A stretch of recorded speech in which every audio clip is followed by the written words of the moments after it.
So good morning. We have a few people missing from our usual setup here. Callista and Wayne are still out and attending to things in life. It's just me today, but I'm glad y'all are here. A few announcements before we get started. One is I had announced the last couple of weeks that funds were being dispersed over the next couple of weeks to a few different kind of crisis-oriented situations. One is to Interfaith Ministries to support Afghan refugees coming to Houston. And that they expect that these people will be coming over the next 6 to 9 months, upwards of 2,500 individuals coming to Houston specifically. But as we know, there's far more than that who are being evacuated and lifted out of Afghanistan. And then some of that money is also going to support Haiti, UMCOR, United Methodist program that goes from church to church in Haiti to still help recovery from the devastating earthquake that they suffered a couple of weeks ago. Still in the process, I think that there wasn't even complete rebuilding after the last terrible earthquake that they suffered. But this is money well spent, I think. And then there was recently a request to support a music program for children after school at Boynton United Methodist Church, which has sort of become a bit of a sister church with some of the ordinary women in this class. And they're providing musical instruments for kids to learn how to play after school. So that's all I have. One more. I'll say welcome to Ordinary Life first. And as you know, this is an educational program of St. Paul's, usually taught by Bill and myself recently.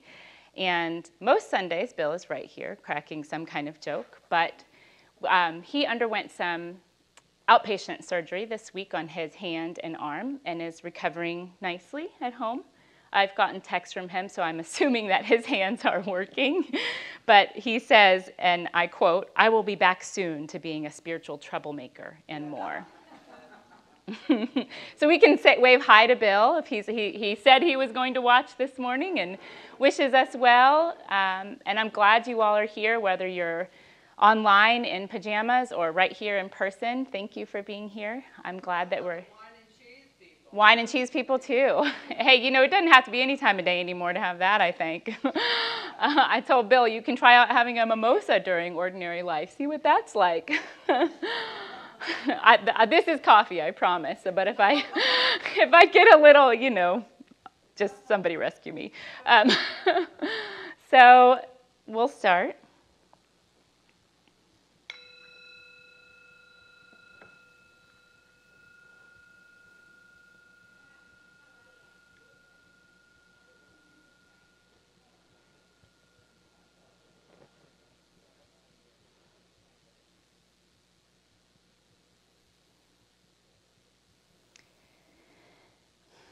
We pray to and from sacred mystery these words. We offer ourselves to you to build with us and to do with us what you please. Relieve us of bondage to the ego so that we may better grow into our true selves. And of course, no matter who you are and no matter where you are on your spiritual journey, you are welcome here. Hi. So last week, I mentioned that there are kind of singular lines in John that are so striking to me. One of my favorite authors wrote that the gospel writers must have been poets. And there are some really poetic lines in the Gospels. One of them, and it's translated in two ways that I love, is, "I am the voice of one crying in the wilderness." And it's also translated as, "I am thunder in the desert," which is the title I've given to this week's talk. The second part of this line in John is roughly the same in all translations. It says something along the lines of, "Make straight the way for God." Yeah. The Hebrew word kol translates as three things. It means voice and thunder and sound. Kol is referenced many times in the Old Testament. You could even probably conjure a psalm about the thunder of God's voice in the wilderness, or crying out for the thundering voice of God. But we live in Texas. We know something about good old-fashioned thunderstorms. That low rumble that spreads across the sky and becomes deeper and deeper, and it resonates almost in our very bodies. As a girl, I used to love sitting on the porch and watching the thunderstorms. In fact, I still do that. Who am I kidding? It feels strangely daring and thrilling and calming to me, too. So this last week, as I was writing, I was actually sitting on my screened-in porch as those storms were rolling in, writing this lesson, a little bit of nice synchronicity from the planet. But back in the day, in the biblical times, thunder was equated with the voice of God before we actually understood the physics of how thunder worked. Maybe the Bible was set in Texas, after all. Right. But it's funny, these two translations, I am the voice calling out in the wilderness, and I am thunder in the desert, feel very different to me. The meanings may be somewhat similar, and they are. Both have to do with expressing an unpopular idea or opinion, with calling something forth before it has happened. It gives the idea that the individual in the wilderness or the desert is kind of the sole person crying out or expressing that particular opinion, which is often ignored. The voice crying in the wilderness, to me, reads more like a lament about being ignored, unheard, or alone. It reminds me of Psalm 40, which my favorite band turned into a song called 40, and it goes, "How long to sing this song? How long to sing this song?" It reminds me of that. How long do we keep crying out in the wilderness? Whereas thunder in the desert, to me, is a bit prescient, foreboding, or prophetic. Thunder is a sign of rain, and rain is nourishment in the dryness of the desert. This is the way that John makes for Jesus. John is the voice in the wilderness. John is the thunder in the desert, making way for Jesus. What comes after are these signs of healing and transformation. So the thunder in the desert ushers forth the book of signs, which we're getting into in the Gospel of John. And just like thunder precedes a storm, these are the words that precede Jesus as we head into this book of signs. Traditionally, the signs are interpreted as the miracles performed by Jesus that gave proof that he was the Messiah, the chosen one, the Son of God. But there's another way to hear his voice, this thunder, if you will. The miracles are also Jesus' interactions with dramatically different but ordinary people to whom he gives the power of insight and wholeness, to whom he reveals truths that heal and steady them.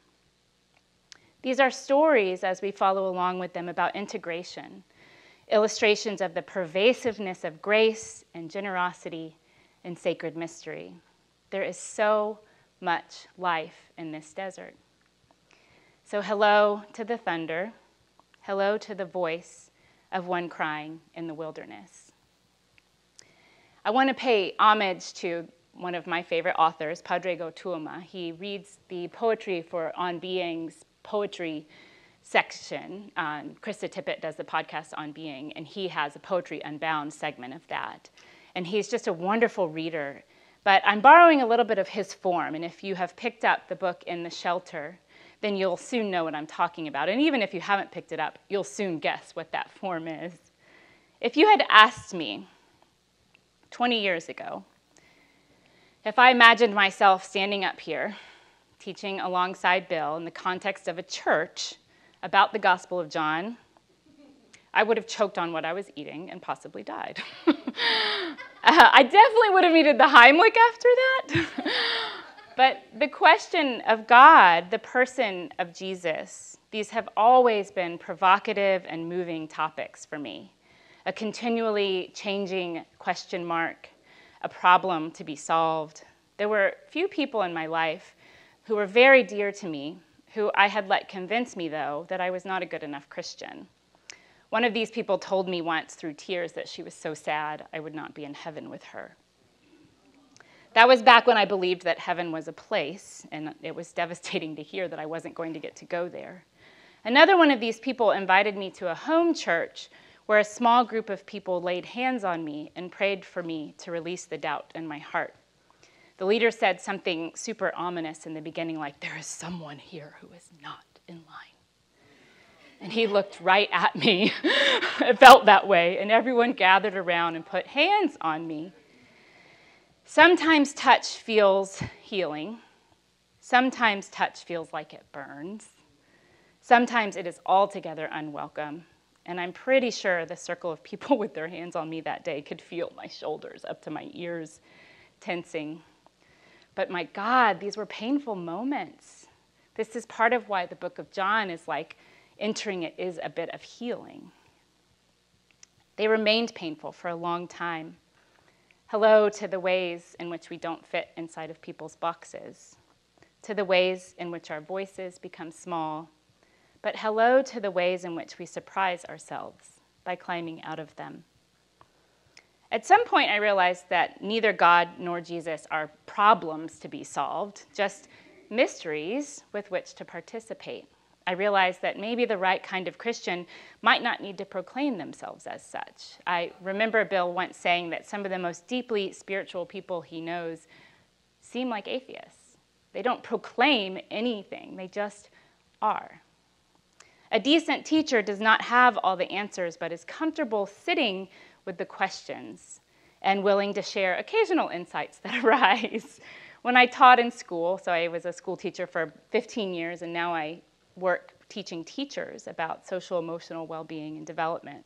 But it took me a while in my younger years of teaching to have the humility to say, I don't know. Over time, this has become easier for me, but I was trained to live in a world of answers. I still give lots of unsolicited advice that usually starts with, maybe you should try ... instead of first asking, what do you think you should do? Around 20 years ago, I had a massage with a woman who was trained in the art of chakra realignment. And I really didn't know what that was 20 years ago either. But it's not very often you remember a specific massage. If you get them with some frequency, I don't anymore, probably because of COVID. But this one is like seared into my memory. At some point during the session, she just started giggling. It bubbled over, and you know you're not super clothed during a massage, so I was like, what is she laughing about? So I kind of self-consciously said, what is it? And she said, I just keep seeing Jesus sitting on your shoulder like a friend. Okay, I can roll with that. Hello to Jesus sitting on our shoulder like a friend, and to the sweet laughter that calls forth the things that are hidden. This week's lesson is like thunder, preempting our journey into the book of signs, like Jesus sitting on our shoulder as we enter. When we hear thunder, we need to ask a couple of questions. Are we prepared for what is to come? Are our eyes open to hear, and are our ears open to hear, and our eyes open to see? And do you believe in miracles? This is the Atacama Desert in Chile, before and then after the rains. Can y'all see that transition? It's a miracle, that transformation. Powerful images like this are meant to get our attention and invite our curiosity. When our conscious mind isn't paying attention, our unconscious mind has a whole array of shocking images to choose from that usually make themselves known in dreams and in many stories in the Bible through visions. For instance, I had a dream the other night that my oldest son was to be executed. You better believe that got my attention. I got in dialogue with this dream right away. Make way for the thunder of your own imagination that precedes the rain. Let's think of the stories of Jesus as the rain that can nourish and grow something in us if we are willing to see them from many angles, to enter into them. This is how we evolve the old stories, by wrestling with them in new ways. They can help us open up wide. They can help us learn something new, or they can limit us, make us believe we're not quite enough. But you are enough. The stories about Jesus in the book of signs are meant to blow our minds, just like a Texas thunderstorm. The images and meanings in them are fantastic, and in many ways embedded in our psyche that we can almost immediately conjure images for them: water into wine, the feeding of the 5,000. They are not literally true at the level, but they exist at the level of archetype, or symbols that are shared among our collective unconscious. They're stories of radical imagination, personal integration, and collective liberation. The miracles included in the Book of Signs definitely did not make Jesus or his followers more popular with the powers that be, but they have much to teach us about becoming whole. The 7 signs are, you might be able to recite them with me: Jesus turns water into wine at a wedding, an official's son is healed, a crippled man walks, loaves and fish feed 5,000, Jesus walks on water, a blind man sees, and Lazarus is raised from the dead. We neither hear nor tell stories as they are. We hear and tell stories as we are. If we can do both well, tell the stories and hear them well, we might find ourselves being pulled into something that doesn't yet exist, into something new. The signs are stories of belonging that can open us toward ourselves and also toward each other, instead of separate us further. They're not designed for us to make proclamations about someone's ability to get into heaven or not. They're designed to help us make proclamations about belonging. Padre Gotuama wrote of the signs, "We know that sometimes we search and search and search for what we cannot see, and still it stays dark and stormy. Hello to the dark storm." In these stories is the story of a life. Sometimes it is stormy, and sometimes there is bread to share. Sometimes our picture of God is a food-sharing man on the side of a grass-covered hill. Other times it's more frightening than we can imagine. We may prefer one story over another, but they both happen over and over, again and again. While I am in the storm, someone else is on the hillside, and still someone else is waiting in a boat, watching waves begin to form. It is as if to say that only in the middle of a storm can we find the truth that will steady us. So today I'm going to share a couple of stories that operate on this level of archetype, or pull on archetypes to help them make sense. And these will prepare us to get into the way of stories about Jesus. These are the thunder readying us for his reign. Hopefully they will help us make the road straighter for God, or mystery, to enter in. Hello to the straight road that is endless and wide. We know, or we've learned from history, that during the course of enslavement in the New World between 1525 and 1866, that over 12 million people were brought from Africa, 10 million of whom survived the Middle Passage, so 2 million died en route. At the height of enslavement in the United States, sometime around 1840, there were roughly 59,000 people in bondage here. By this time, the domestic slave trade was very lively. Those who owned enslaved people began to breed them like animals and sold the children away from mothers as soon as they seemed healthy and strong enough. Sometimes they were just infants. Out of desperation and terror, some mothers smothered their infants to avoid having them sold into slavery.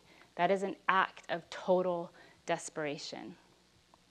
My husband's ancestors were enslaved somewhere around Louisiana, where they picked cotton and harvested sugarcane.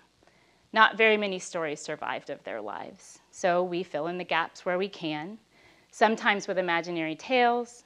My oldest son, this is the story, was once asked to imagine why his ancestors chose to come to America and what form of transportation they took. Let's be clear, his black ancestors didn't choose, they were forced. At age 8, though, Caleb, my oldest, intuited some of these very complex themes.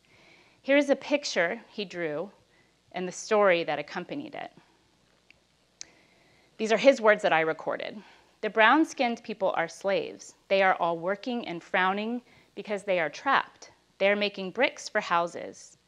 The pink blocks are doors, and the blue ones are glass for the windows, waiting to be put in. The white-skinned man has a checklist of all the things that need to be moved into the house once it is done. He sits on a pile of brown wood while the brown-skinned people build the house and move things into it. The white-skinned man is smiling. A helicopter is watching over the slaves. There weren't helicopters during that time, but in his mind there were, making sure they do their work and delivering a garage door for the house. The airplane is carrying a load of toys for the white-skinned children that the slaves will have to unload for them. One of the slaves is hiding behind the ladder, trying to rest without being seen, and another is carrying bricks. A couch sits on top of a pile of wood for the house. The slave behind the wood pile is making a trap door that reaches a ladder in the sky. He is standing on top of a silver chimney, trying to hide until the white-skinned man looks away so that the slaves can escape through the ladder in the sky. Somewhere in this story, he had to connect these opposing forces of the brutality of enslavement with his free existence. It must have been a miracle, he thought, or magical, a ladder in the sky that was shared between generations. The ladder in the sky is an archetype. Many of us know it from the Old Testament, from the story of Jacob, who had the dream of the ladder leading to the heavens when he escaped his twin brother Esau's wrath after having tricked him into giving him the title of the firstborn son. Reaching across time, Caleb and his ancestors each had a hand upon this ladder. Caleb is their wildest dream come true, their radical imagination at work. This story could be a parable. You can kind of imagine old man Caleb someday sitting around making s'mores with his great-grandchildren and saying, "How we became free was through this ladder in the sky. We climbed the ladder in the sky and got to the other side." It is, of course, not literal. This is on par with Moses parting the sea. Harriet Tubman was nicknamed Moses. She was said to have received visions in her time working with the Underground Railroad. And perhaps she saw her own ladders in the skies and parted the waters to free the enslaved. You see the power of stories we tell. They allow us to believe in better worlds. They allow us to imagine futures that we can't yet conceive of. Each of the stories about Jesus does this too. They open and include. Hello to the ladders in the sky that lead to freedom. On an archetypal level, the ladder symbolizes this continuous, constant connection with the divine powers of the unconscious. It represents the steps from a lesser to a greater consciousness. So we're working up this ladder. Sometimes we drop back down, but the ladder is almost in continuous motion. It bridges heaven and earth, making them inseparable. In this story, it is also about the power of imagination, to see possibilities beyond the limitations of circumstance, which our divine powers often do. Bessel van der Kolk, the psychologist who wrote this wonderful book called The Body Keeps the Score, believes that trauma is overcome by an intact imagination. So our ability to imagine can help transform trauma. We can process a trauma by a literal use of imagination, so drawing, writing, performing, poetry, or we can engage our five senses to re-enter the traumatic moment. Imagine the voices, the smells, the textures, sights, and sounds that return us there. And actually, even as scary as that sounds, this helps our bodies become remembered to itself. If we can process the trauma by being in our body, not outside of our body, it helps integrate the trauma as experience rather than as something separate. Van der Kolk tells this lovely story of a little boy whose preschool was right by the Twin Towers when they fell. The children saw the whole thing. They saw planes, flames, bodies, and so much smoke and dust. You remember the photos of people walking out covered in dust like ghosts almost.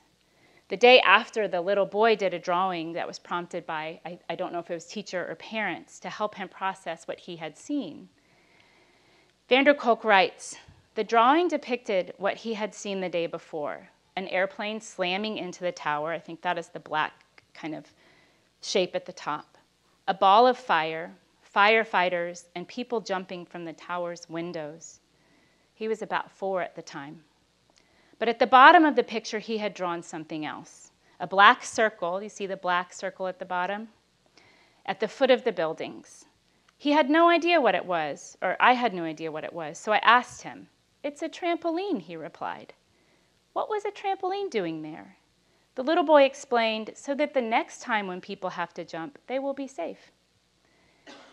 Vanderkolk writes, "I was stunned. This 5-year-old boy, a witness to unspeakable mayhem and disaster just 24 hours before, he had made this drawing, had used his imagination to process what he had seen, and began to go on with his life. An intact imagination helps us to move through trauma." When we worry, I was a school counselor for a long time, and one of my interests was in art therapy. We worry when kids can't imagine beyond their circumstances. Trauma can arrest our imagination, but imagination can also free us from trauma. For him, this little boy, the trampoline became a symbol of safety. Caleb's ancestors, my sons, had to imagine beyond their circumstances for him to exist. And Caleb tapped into that shared imagination when considering the question, "How did you get here?" I found his story and his drawing so profound on so many levels. Kids seem to get it. They seem like they're like a little closer to the source than we are, but we still have that in us, that ability to tap into that innocence in a way, or that belief. I think it's so cool, and I have utterly failed in teaching my kids Bible stories. He doesn't know the story of Jacob's ladder, but he tapped into that archetype as a symbol of freedom. The stories of Jesus invite us into a process of active imagination like this that allow us to conceive of a world where ladders lead to freedom, trampolines encircle buildings, the lame can walk, the blind can see, a collective consciousness of care and healing is in our reach. Hello to the imagination that stirs something in us. I believe there's a creation story in each one of us, a deep purpose that drives us into action, that our spirits kind of brood over like birds above the watery abyss. That's how Genesis starts. God brooded over the watery abyss, imagining what it could become. Water is the archetype for endless creation and the unconscious, and to know our specific creation story, we must enter the water. There is no other way. I once had a kind of waking dream in which I tumbled into the mouth of a cave, not to alarm you, but this is sort of what it was like, from this darkest black water, and the cave was stacked floor to ceiling with bones. And in my imagination, it reminded me of the pictures of the killing fields that we see in Cambodia after the devastating genocide of the Khmer Rouge. It was as if I had stumbled into one of these graves, but I'm standing there in this sort of dream or whatever it was, in the middle of the cave. The bones are all around me. They were kind of clinking and clanking, like settling into each other. They sounded like voices or the seashells on a dream catcher when the wind blows. They were like little ghosts. I asked the dream, "What am I supposed to do with all of these bones?" No answer, of course. This is how sacred mystery plays with us. In silence, sometimes trusting that we'll figure it out. But somehow I got that I was to pulverize these bones, destroy every last one of them. In my mind's eye, I tried bashing them together. I tried crumbling them in my hands. I tried everything imaginable, but nothing worked. So I pulled them all to the center of the cave, made a huge pile of bones, and I jumped on top of the pile. I jumped and jumped and jumped until the mountain of bones whittled down to dust. And the floor and me and the cave were blanketed in that gray ash of the minced bones. I took the ash in my hands and I began to fling fistfuls of it into the air. They did not come down heavy like chunks of bone, but glittering like dust in sunlight when you watch that in your window. I flung more of the dust, handful after handful, until all the bones sparkled like gems, and there was no separation. There was no cave, there was no pile, there was no ceiling, only a sky full of stars and the wet earth. This is a story about endings and beginnings, about letting go of the old and embracing something new. Bones are symbols of rebirth through transformation, our indestructible life force. And with them, in this dream, I birthed an entire sky. I was Eve this time, using Adam's rib to create the universe anew.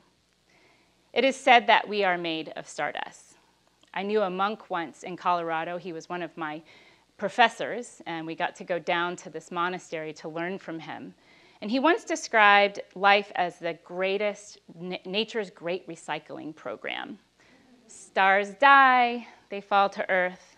Their exploded core provides all the elements and minerals necessary to create life. And then we die, our bones become dust, and that dust gradually becomes the stars. This goes on and on and on. Hello to the bones that become stars, that become bones again. The Kabbalah, the Jewish mystical study of Jewish mysticism, has a similar creation story.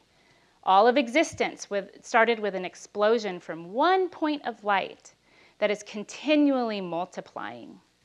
All of these points of light became embedded in each individual being. This is the limitless light of the divine, or the infinite known as the Ein Sof, which literally means no end. The divine, or God, is just another word for infinity, and it is a small piece of divine or divine light inside of each of us. In this way, we carry on infinity. So these stories are true stories, the ones I shared with you. None of them are literal. They link us to this kind of creative unfolding that is more vast than we can imagine. Physicists, and this work has been done most of the 20th century, and we are learning new things all the time. I'm not a physicist, but if we read articles about what astrophysicists are discovering, they're just incredible. For a long time, they've been talking about a unified theory of everything. Where did it all come from? Mystics ask the same question. Where did it all come from? Physicists do it with formulas and theories. They come up with theories like the Big Bang. And that's the best theory we have for the beginning of evolution. And mystics do it with stories. There's so much to be shared between these two fields. I just read an article about how physicists and mystics are working together with their stories and theories to help think of new ways to discover. So you can imagine that a mystic pondering the origin of life and darkness and light could lead to some idea about maybe there's something called a black hole, right? And so all of these things are kind of feeding each other. They're not so separate. Stories like this lead us beyond our wildest imaginations, and they can help us evolve our ideas about mystery. A unified theory of everything, black holes, ladders in the sky. Who knows if Caleb inherited that last one somewhere in his DNA, embedded in the stardust of his ancestors that was shared from one generation to the next. They say that we hold memories in our bodies for up to 13 generations. So these things are shared across time. Speaking of generational wisdom, did y'all know that John Shelby Spong died last Sunday, right about the time we were teaching, which is sort of a strange and sad movement of synchronicity. It seems like it was literally that morning that it happened. As when we were finishing, we got texts from different people saying, "Did you know John Shelby Spong died this morning?" So it's as if it's a calling to sort of continue his work. He was 90. He had been quite ill. He's among the ancestors now, among the stars. And what amazing synchronicity it is that we are getting to continue to evolve his work. Such is the nature of ideas, though. They're like threads that sort of sew together one generation to the next. And I think they're meant to be evolved. The stories that we learned from our ancestors, we take them, we fact check them, we work with them, we evolve them, right? This is how we grow.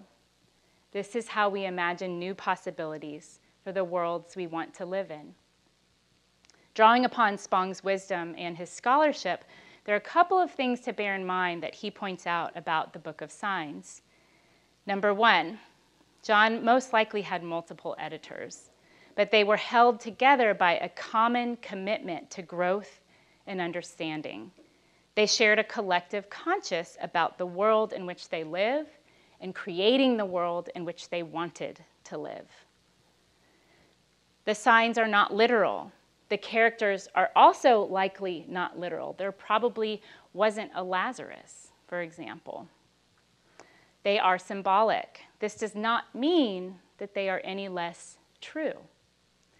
Just like dreams use really powerful images to get our attention, the writers in John create these really memorable personalities who become pillars around which the Jesus story circulates.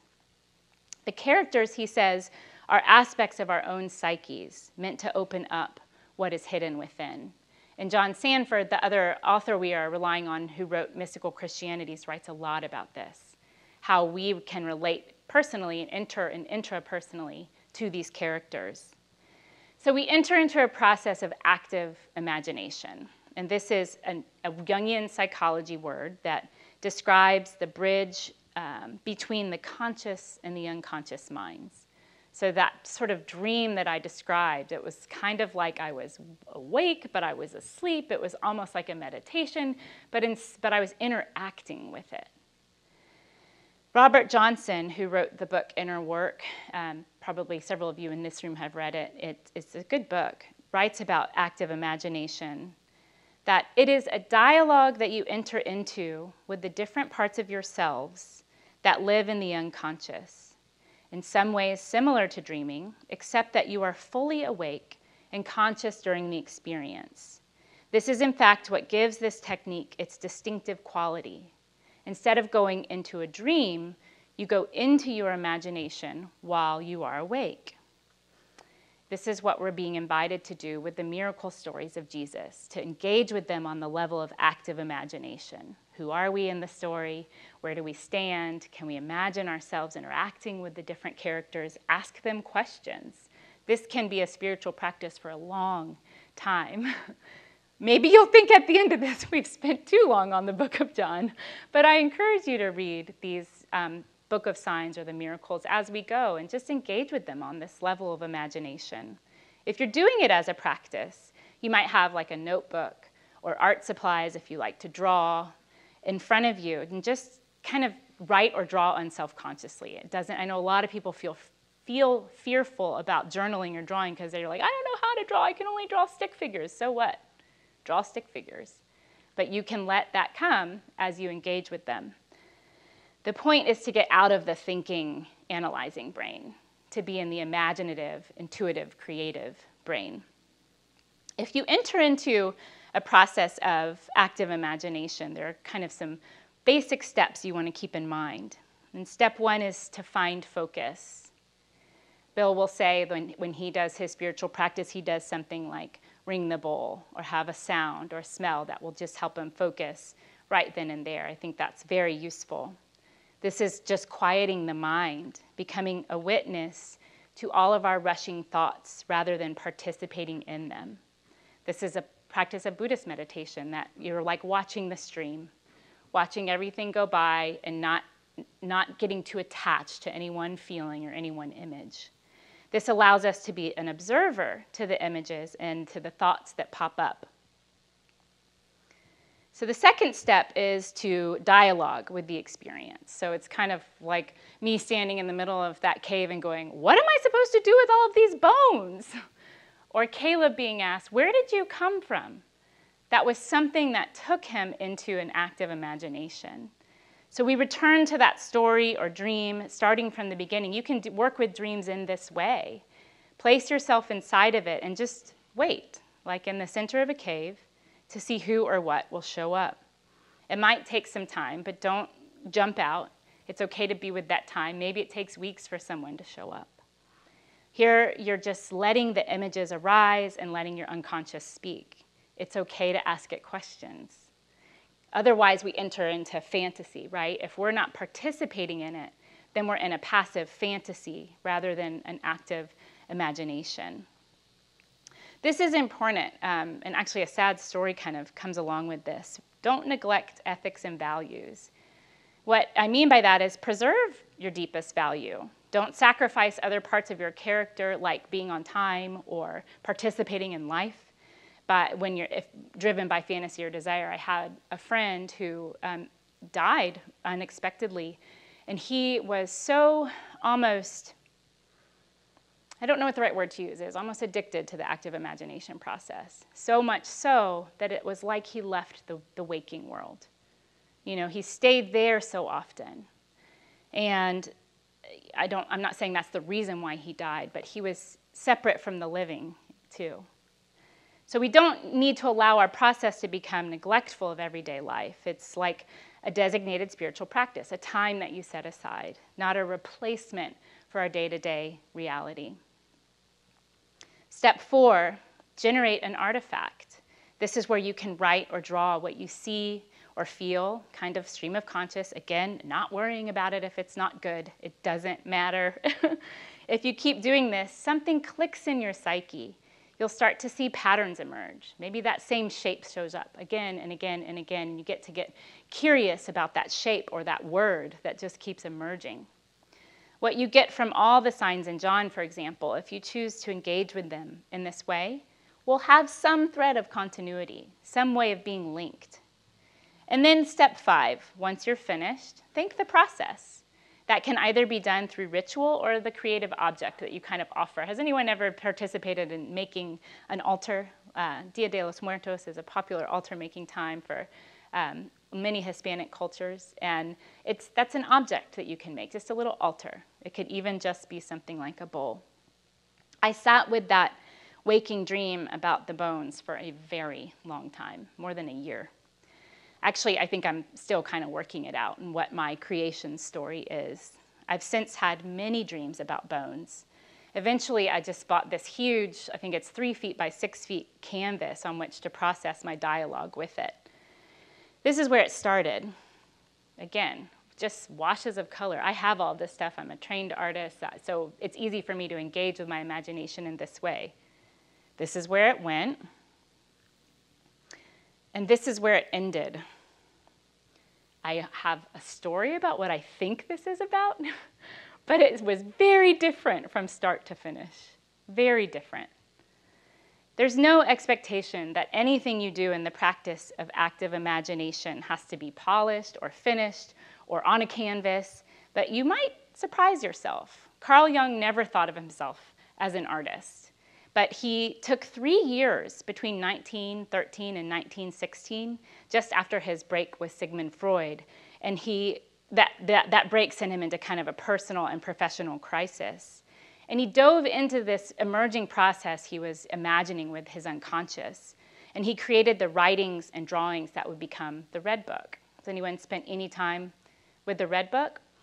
It's been in existence for just about 100 years, but he worked with it over the course of 15 years, really intensely between 1913 and 16, but it didn't come out to be published, to be engaged with the wider public until 2009. It's just, I actually bought myself one as a gift to myself. Are we supposed to do that? Is that still okay? And it's just full of his writings and his manuscript. I don't think you're meant to engage with all of it, but the images that he created are phenomenal. He said it never was complete, and he's right. We're never fully finished. That's how we keep growing. He created so many wonderful images. Kind of, I mean, you can look up some of these images, and he worked a lot with the image of the mandala, which is what he determined was the dreamer's pursuit of wholeness. So we enter this circle, we follow in the circle, and we become whole through this process. I think the Bible is kind of like the Red Book. It's bound and complete, but I think it's unfinished. We bring the characters in the Book of Signs to life. We get to know Jesus in this context, and we also get to know a more complete picture of ourselves through the practice of active imagination with these texts. Our dreams and stories and visions are ways of engaging with these characters. They are our thunder in the desert, our voices in the wilderness. This is a signal that something is about to change. How we respond to them is what deepens our self-awareness and calls forth new ideas, not just about ourselves, but about the world and how we operate in it. Jesus was never popular with the powers that be because he imagined a new world. He was way outside of their box. Hello to unpopularity. With these signs, the writers of John are asking us to engage with mythos, our intuition. Even though our 21st century understanding of the universe is far bigger and greater than anything John's writers could have imagined, the metaphors still hold power. That's what makes them archetypal, that they can sort of hold power over time. They give us clues that salvation is actually deliverance from injustice in this life, not a free ride to glory in the next one. They reveal that Jesus is not part of the domination system, that he doesn't abide by hierarchies and our institutional oppression. In our really ordinary, mundane humanness, we just might be able to turn water into wine, which is really just a metaphor for trying to live a transformed life. The stories show us the faces of mystery. Through them, we connect to the collective unconscious. This is where our personal work, what we're willing to do on the inside, can become social work or social justice. When we transform the world, we transform the self. When we transform the self, we transform the world. So, as we leave, what are the signs that are calling you forth? As we go, let's say, hello to the thunder in the desert, to the voices of one crying in the wilderness. Hello to the ways in which we don't fit inside boxes, and to the ways in which our voices can become small. Hello to the ways in which we surprise ourselves by climbing out of the boxes. Hello to Jesus sitting on our shoulder like a friend, to sweet laughter calling forth the things that are hidden. Hello to the dark storm. Hello to the straight road that is endless and wide, to the ladders in the sky that are leading to freedom. Hello to the imagination that stirs us, to the bones that become stars, that become bones. Hello to unpopularity. Hello to the thunder in the desert that brings sweet, sweet rain. No matter where you go this week, watch your step because you carry precious cargo. And Bill and I will see you here next week. Thanks.